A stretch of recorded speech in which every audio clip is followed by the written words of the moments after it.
akan pernah bisa membuka situs penyimpanan foto gratisan yang penulis pakai selama ini dengan menggunakan jaringan Telkomsel.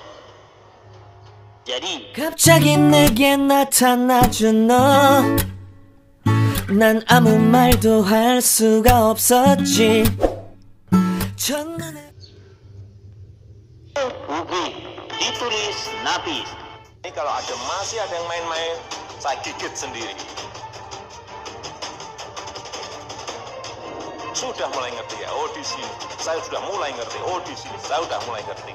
Kalau masih ada yang main-main, sekali lagi, yang gigit saya sendiri. Lewat cara saya.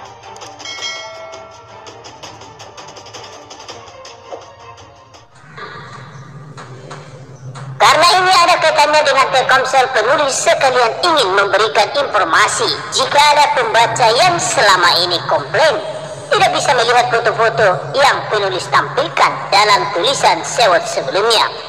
Itu bukan karena aksesnya lelet, tetapi memang situs online gratisan tempat penulis menyimpan foto diblokir oleh pihak Telkomsel karena saingan dengan layanan berbayar mereka, Klub March. Sampai detik ini penulis tidak akan pernah bisa membuka situs penyimpanan foto gratisan yang penulis pakai selama ini dengan menggunakan jaringan Telkomsel. Jadi, jika ingin melihat foto-foto dalam tulisan penulis sebelumnya atau yang akan datang, silakan menggunakan operator lain atau WiFi.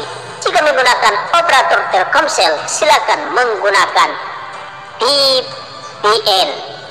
Sekarang mari kita masuk ke inti tulisan. Siapa sih yang tidak kenal dengan operator Telkomsel? Meskipun bukan operator GSM pertama di Indonesia, tapi saat ini Telkomsel merupakan operator yang memiliki jumlah pelanggan terbanyak di Indonesia, yaitu sebanyak 171,1 juta pelanggan. Wow, jumlah yang sangat fantastis, bukan?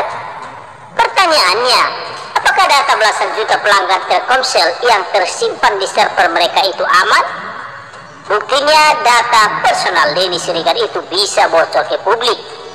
Apakah ini artinya jika sistem keamanan Telkomsel sangat lemah sehingga data pelanggannya bocor? Masa si perusahaan sebesar Telkomsel tapi sistem keamanannya lemah?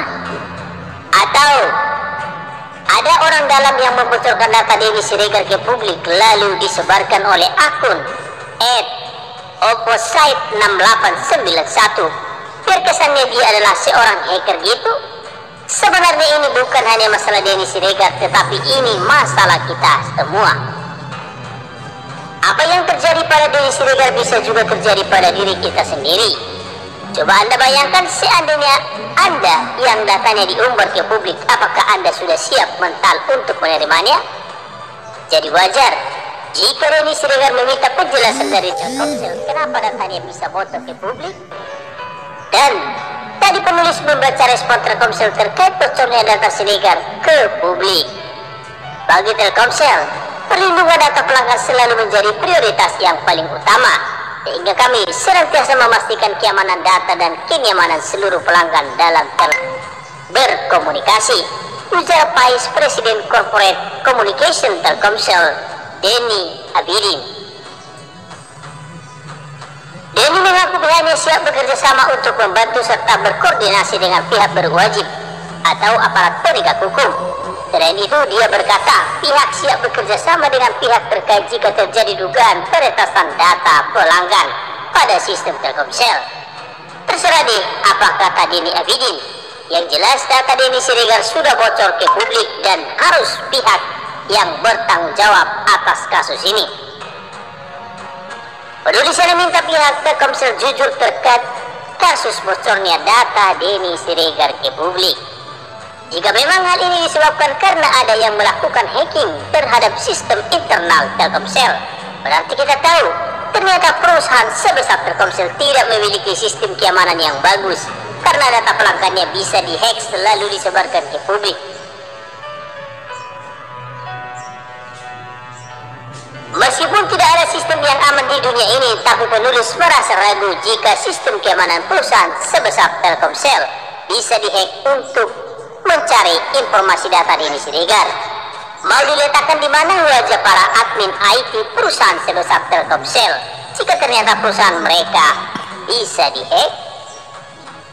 Dan yang paling masuk akal yang ada orang dalam oknum Telkomsel yang sengaja membocorkan informasi tentang Denny Siregar tersebut, seperti yang dibahas lengkap oleh pemimpin Seward dalam tulisan beliau yang bisa dibaca di bawah ini. Kalau memang ada orang dalam oknum Telkomsel yang membocorkan data Denny Siregar, maka harus diusut siapa orangnya dan apa motifnya dengan membocorkan data pelanggan Telkomsel tersebut di publik. Untuk mengusutnya juga tidak susah karena setiap data log pasti terdapat di sistem internal milik Telkomsel sendiri. Jika nanti ternyata benar ada orang dalam oknum Telkomsel yang sengaja melakukan hal ini, maka kita sebagai rakyat juga jadi waspada terhadap mereka yang bekerja di Telkomsel, khususnya yang memiliki akses ke komputer server milik Telkomsel admin. Selain mengusut siapa di balik bocornya data Denny Siregar ke publik, perlu juga diusut bagaimana data tersebut bisa sampai ke akun @opposite6891. 갑자기 내게 나타나준 너, 난 아무 말도 할 수가 없었지. 첫눈에